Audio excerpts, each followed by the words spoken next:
quarterback like a Jalen Milroe is? Just how explosive he is, and he's like a dynamic athlete, but he's also a good quarterback too, like throwing the ball. You know, he throws a real good deep ball, and like with his feet, you know, he's real explosive. You've got 3 games under your belt this year after you were working your way back from that leg injury. Just how are you feeling physically? Or do you feel like you're back to where you were pre-injury? Oh yeah, I'm feeling good. You know, I'm getting better and better every week. You know, health-wise and like gameplay-wise. So I'm feeling good. Smael, can I ask about the team mindset? You guys had a week to chew on the Kentucky game. I guess you're starting Alabama prep. Where would you say this team's at right now? With the Kentucky game, we kind of put that to bed early. You know, Monday, you know, went to the doctor. You know, looked at what we could have got better at. Looked at what we did good. You know, could have did better. And then the week was really more so just about like self-scouting, like getting better ourselves, like seeing what we need to work on, what we did good, what we did bad throughout the first 3 games of the season, and just going from there. Smael, you were asked about Milroe before. I noticed on some plays last year against him, you were spying, but sometimes he would be able to just throw it over. Like, is he the kind of quarterback where it's kind of like a pick your poison kind of thing, where you might do one thing, he can make up for it? What do you mean when you say pick your poison type thing? Well, you can spy him, but then he can run around or throw it over the top. You can pressure him and he can scramble. But sometimes you can get him on the ground like y'all did sometimes last year. Yeah. I mean, when you're playing like a dynamic athlete at quarterback like that, that's just one of the things that comes with it. You know, just got to be disciplined in what we do and then stick to the game plan. Yeah, how much did last year's loss to Alabama sort of linger with you personally after that game and then even throughout the offseason?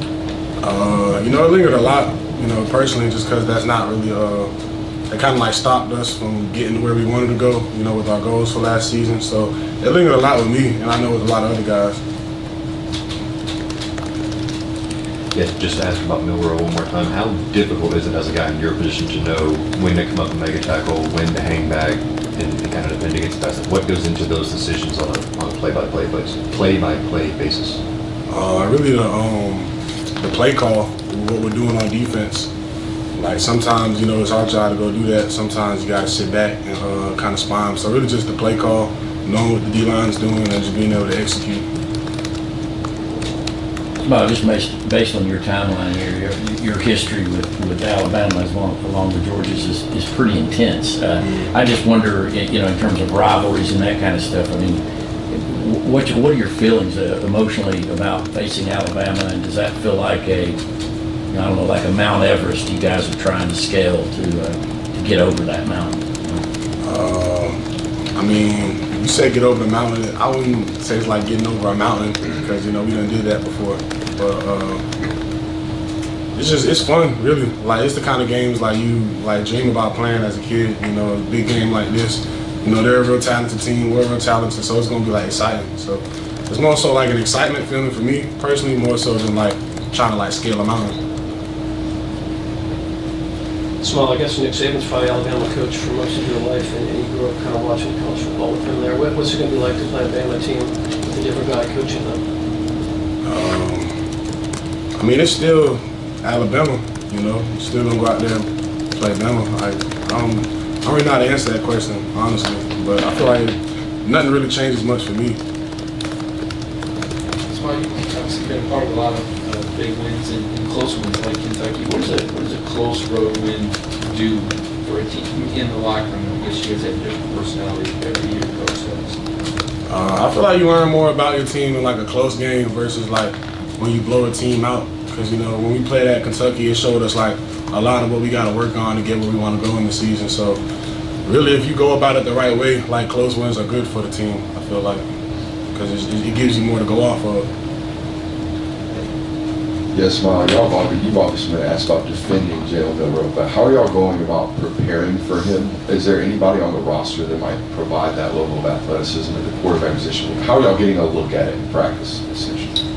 Look at it in practice. You know, with him being able to run and throw the ball, you know, tackling the quarterback's going to be big. So some of the scout team quarterbacks throwing on a red jersey and, you know, letting us stud them up, that's going to be big. just a lot of different things, honestly. But I'm excited for it. Smael over here. I'm just curious, are you glad to be facing an Alabama team that's not coached by Nick Saban? Are you glad he's gone?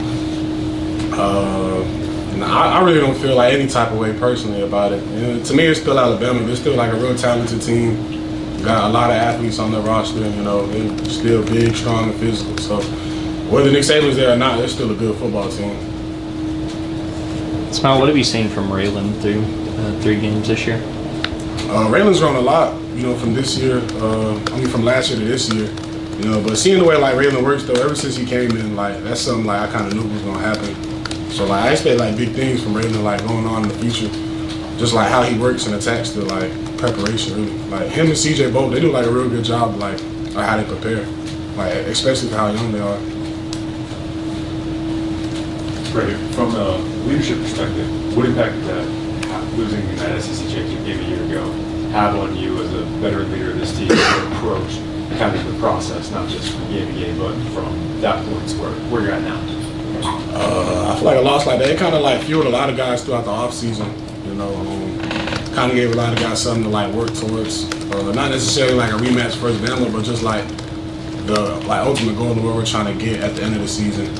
But you know, you still got to take it like week by week though. Like be real like process oriented and like enjoy the process. So like when you get there, you get what I'm trying to say? Yeah, like enjoy the process here. Like just focus, be where your feet are really. Because if you look too far ahead, like you might trip. Smael, when you get recruited by Georgia, it's kind of the pitch is to play and come play in these magnitudes, like games this big. Is that part of the pitch? Yeah, definitely. Like when I was coming up, I know Georgia had they had a lot of big games during my recruitment. Like the Notre Dame game was one of them, and just seeing like the atmosphere, like it's something like you dream about playing in. So, like I knew when I was coming to Georgia as a recruit, like I was gonna be able to have the opportunity to play in games like this. I was going to ask you about the whole game day thing, and I know sometimes in the hotel rooms you guys have time to catch that or not. Does it add a little something? I mean, I know you've been through a lot of these by now, but does it add a little element to it, a little bit of fun? Nah, I mean not with me personally. You know, I don't really like pay too much mind to it really. I kind of just like focus on like the game itself. Any more questions for Smael? All right, Smael, thank you, sir. Thanks, Smael. Thank you.